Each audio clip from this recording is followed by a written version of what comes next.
Mesdames et messieurs, ou plutôt ladies and gentlemen, aujourd'hui pas de podcast, mais une présentation du MUN, Model United Nations, une simulation des Nations Unies, donc un organisme international. Ici au lycée Théophile Gautier, Emma Bonjour.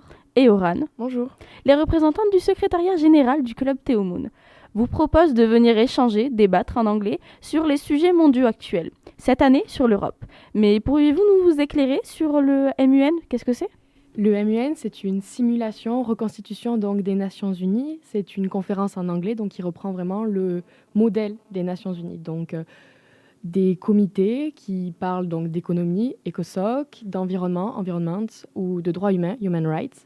Et ces comités donc regroupent une multitude de pays qui sont représentés par des délégués, delegates. La conférence prend racine autour d'un sujet et pendant ces jours de conférence, les délégués sont là pour défendre les valeurs de leur pays, la politique de leur pays, tout en essayant de résoudre cette problématique. Il y a toute une procédure à suivre, que ce soit donc dans le fait de s'exprimer en anglais, mais aussi dans la manière de s'habiller. Donc c'est vraiment, ça englobe plein de caractéristiques, le MUN. Comment le MUN prend forme au lycée Théophile Gautier? Au lycée Théophile Gautier, le MUN est un club Théo Moon, créé il y a environ 5 ans par M. Bounet, M. Nicolas Bounet, illustre professeur polyvalent de ce lycée. Donc, le club s'est vraiment implanté l'année dernière, en 2023, avec l'arrivée d'une nouvelle génération qui a permis au club de grossir. Donc nous, ce que nous faisons pendant nos sessions de révision, on va dire le mercredi de 12h30 à 13h30 au CDI, nous nous entraînons à débattre. C'est ce qui s'appelle des instant debates, c'est-à-dire que, par exemple, M. Bounet nous donne un sujet et nous avons 10 minutes pour créer une argumentation avec la position d'un pays et ensuite nous débattons.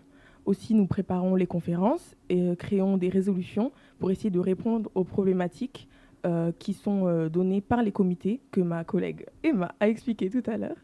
Nous apprenons à approfondir les procédures, apprendre qu'est-ce que les procédures, comment les suivre et comment elles sont également suivies aux Nations Unies elles-mêmes. Qu'est-ce que le MUN apporte aux élèves qui y participent? Plusieurs valeurs d'abord. La valeur de l'amitié, du partage, de la solidarité. En effet, quand on se retrouve pour la première fois dans une conférence, il arrive qu'on soit très stressé, qu'on ait peur. Et c'est justement là, l'arrivée, le fait de rencontrer des gens, de se créer de nouvelles amitiés qui rend la conférence beaucoup plus agréable et même qui nous redonne confiance, qui nous pousse donc à évoluer. Et donc une autre des valeurs du MUN, justement, c'est l'envie d'évoluer, de progresser. Ça nous pousse dans nos retranchements et ça nous invite à ne plus avoir peur de s'exprimer, surtout en anglais. C'est quand même assez stressant de parler pour la première fois devant plusieurs gens en anglais. Et c'est ça ce que le MUN nous apporte. Et au niveau des capacités d'anglais, c'est quel public que vous visez?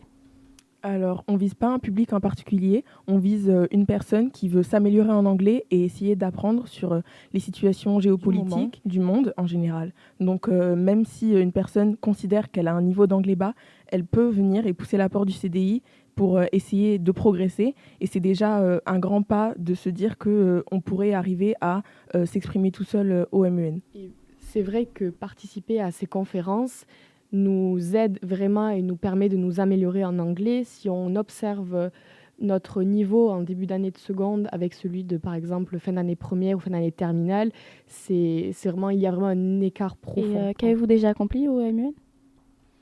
Eh bien, nous avons déjà participé à plusieurs conférences à l'étranger, dont une à Leiden, aux Pays-Bas, l'année dernière, et une autre également en 2022. L'année dernière a eu lieu la première édition de Peer and Moon, la conférence organisée par le club Théo Moon du lycée Théophile Gautier, qui donc fait participer également un lycée de Bagnères de Bigorre et qui est totalement organisé par le secrétariat général de Théo Moon, ainsi que les élèves qui se portent volontaires pour aider au niveau logistique et de l'organisation. Voilà. Par exemple, cette année, on était 6 au secrétariat général à avoir mis en place la conférence, en ayant décidé des sujets, décidé donc des thématiques que nous voulions aborder. Et je suppose que le but, c'est qu'il y ait le plus de monde possible qui vienne pour pouvoir s'exprimer en anglais. L'objectif, c'est de créer un lien donc avec un lycée turc qui apporterait de son expérience et de sa culture pour nous permettre d'évoluer dans le club du MUN de Théophile Gautier. Comment vous prenez contact avec les pays étrangers? Généralement, c'est quand même Monsieur Bounet, donc, qui s'occupe de cette communication avec les autres lycées à l'étranger. C'est vrai qu'il a enseigné dans différents endroits et donc c'est lui qui a mis en place de nombreux MUN partout en France, notamment celui de Tournefeuille, auquel on se rend en février. Donc c'est lui qui crée ce contact-là avec des lycées en Italie, au Royaume-Uni et donc ici en Turquie. Avez-vous des projets à venir au lycée à l'étranger? Eh bien, comme je le disais tout à l'heure, il y aurait une deuxième conférence cette année au lycée Théophile Gautier qui s'appelle Peer and Moon et qui aurait lieu le 3 juin 2024 au lycée. Donc, les membres du club de Théo Moon en feraient partie. Également, un lycée de Bagnères et nous espérons que ce sera un succès, mais en vidéoconférence, nous espérons le succès d'un échange avec un lycée turc. Cette conférence, elle a été totalement montée donc par les élèves, le secrétaire général, dont nous faisons toutes les deux parties. Cette année, nous avons décidé de nous concentrer sur un thème principal, donc l'Europe. L'Europe en général, quelles sont les problématiques qui entourent l'Europe. Et donc pour cela, nous avons décidé de nous concentrer sur 3 sujets, donc 3 comités. ECOSOC, c'est-à-dire économie et sociale, donc qui parle de la question de la dépendance énergétique et de l'Europe. Comment l'Europe peut-elle se défaire de cette dépendance qu'elle a par rapport à la Russie et comment peut-elle se créer une propre souveraineté énergétique? Ensuite, nous avons un comité porté sur l'environnement dont la problématique est tournée vers le tourisme maritime. Donc, comment rendre le tourisme maritime moins polluant et renouvelable dans un contexte de changement climatique dans la mer Méditerranée.